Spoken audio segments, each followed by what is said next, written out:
Okay, so you ever feel like price controls are one of those things like everyone thinks they understand, but then like reality throws this curveball. Yeah. Today on the show, we are diving into a paper that like completely changed how I view this whole topic. Okay. Get this. Setting a price cap could actually mean more of something is produced, Huh. at least for a while. Yeah, it's definitely counterintuitive. Right. Most people, they hear price control and they just think shortages, right? Right. What I think is so fascinating is how often we're only seeing the tip of the iceberg. Exactly. Yeah. Like that classic Econ 101 example. Rent control leads to fewer apartments. Right. Except this paper uses this fascinating example from Hong Kong, Okay. where it led to more housing. Okay. Just not the kind you would expect. Interesting. Yeah, it highlights how everything's connected through supply chains. Okay. Because most goods and services, it's not just like, poof, here they are. Yeah. It's this whole chain of tasks. Right. From production to like actually getting it in your hands as the consumer.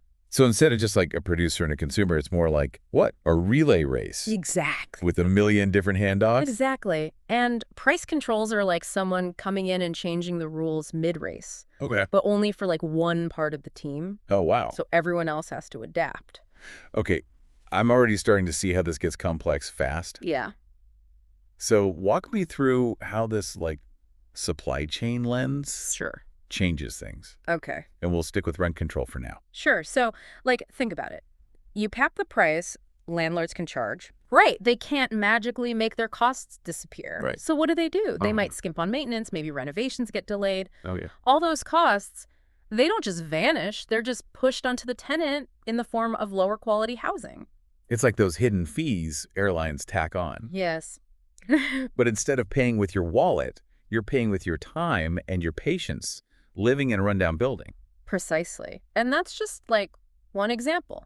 This supply chain effect, it pops up everywhere. Wow. Physician fees, minimum wage, you name it. Okay, let's unpack those examples because Right. those are two topics where price control debates get really heated. Yeah. Let's tackle physician fees first. Okay. It's a hot topic. Yeah. Make healthcare more affordable. Right. Right. But I have a feeling this whole supply chain perspective is going to throw us for a loop. It definitely adds some nuance to it. Yeah. Let's say there's a cap on how much doctors can charge per visit. Okay. Right? Yeah. Initially, you might actually see more appointments available. Wait, really? Yeah. How does that work? Wouldn't limiting what doctors can earn make them want to work less? So here's where those hidden costs come in. So, If the price is fixed, right.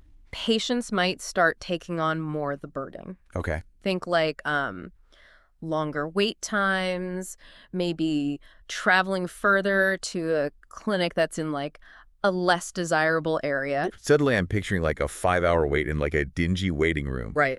All to see a doctor for 10 minutes. Yeah. Because they're now on a super tight schedule. Exactly. Those are all costs. Right. Even if they don't show up on the bill, and because the doctor's costs per visit are effectively lower, Right. they can afford to see more patients, at least in the short term. But you say short term. Yeah. What happens long term? Well, doctors are people too. Oh, yeah. And so faced with these new constraints, right? Right. They might shift to providing services that aren't price controlled. Okay. Or maybe they choose to work less.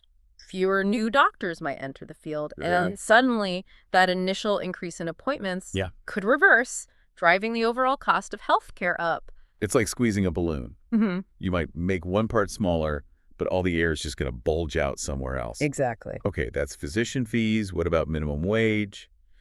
This paper suggests it could actually boost employment Yeah. in certain situations. Yeah. How is that even possible? So remember those hidden costs we were talking about? Yes. With jobs, it's not just about like the number on your paycheck. Right. Say like commuting time. Yeah. On the job training, Yeah. even the location of the workplace. These are all factors that influence whether a job is like worth it or not. So if a minimum wage increases the cost of like hiring someone, Right. employers might try to offset that by offering less training, requiring longer hours, or even relocating to areas with lower costs of living. Precisely. Wow. It becomes this like balancing act. Yeah. If employers have more flexibility to adjust those like unpriced aspects of the job than workers have in adjusting their own contributions, then you might see an increase in employment, at least temporarily. It's almost like the definition of work itself starts to change. Yeah. Right? Like, is it still a minimum wage job? Yeah. if you're spending 2 unpaid hours commuting each day because your employer moved to a cheaper location. That's the heart of it. Price controls, right? Yeah. They don't just change numbers, they change behavior. Wow. They force both sides of the transaction, in this case, employers and employees, to get creative about finding ways to maximize their own well-being within the new rules of the game.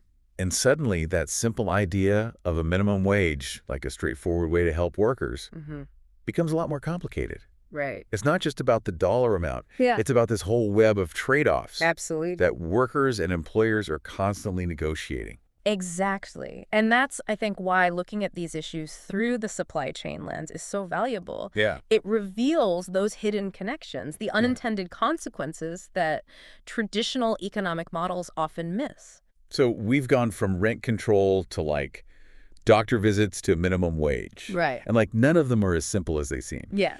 What I'm getting from this whole deep dive is, like, focusing just on the price tag. Yeah. Is like trying to understand this whole ecosystem by looking at just one species of plant. That's a great analogy. Yeah. Yeah, it's about like understanding the entire web of relationships, right? Right. Price controls don't like eliminate those relationships. Yeah. They just change how they function, Yeah. and often in ways that we don't expect. And the real kicker is it's often the people with the least power who end up bearing the brunt of those, like, unexpected consequences. Yeah, unfortunately, that's often the case. Right. Think about it. When landlords cut corners on maintenance under rent control, Right. who's most likely to end up living in that, like, kind of substandard apartment? Right. Or when employers adjust those, like, unpriced aspects of a job after a minimum wage hike, Right. who's most likely to be stuck with a longer commute or, like, fewer opportunities for training? It forces us to think beyond those, like, feel-good headlines like rent control passed or minimum wage increased and ask, like, okay, but at what cost? Right. And who is actually paying that cost? Exactly. And that's why, like, understanding these supply chain dynamics is so crucial. Yep. It allows us to have, I think, more informed debates, you know, That's right. to consider policies that actually, like, address the root causes of these problems rather than just slapping on a price tag and hoping for the best. So if there's, like, one big takeaway you want to leave our listener with today, what would it be? Think beyond the price, you know? Question those simple narratives. Ask yourself, who has the power to adjust to this change? Right. Who's benefiting and who's bearing the hidden costs? Right. Once you start thinking about the world through this kind of supply chain lens, you'll never see price controls the same way again. And that is a promise, listeners. Next time you hear about any price control being debated, remember, it's not just a number, it's a whole system in motion.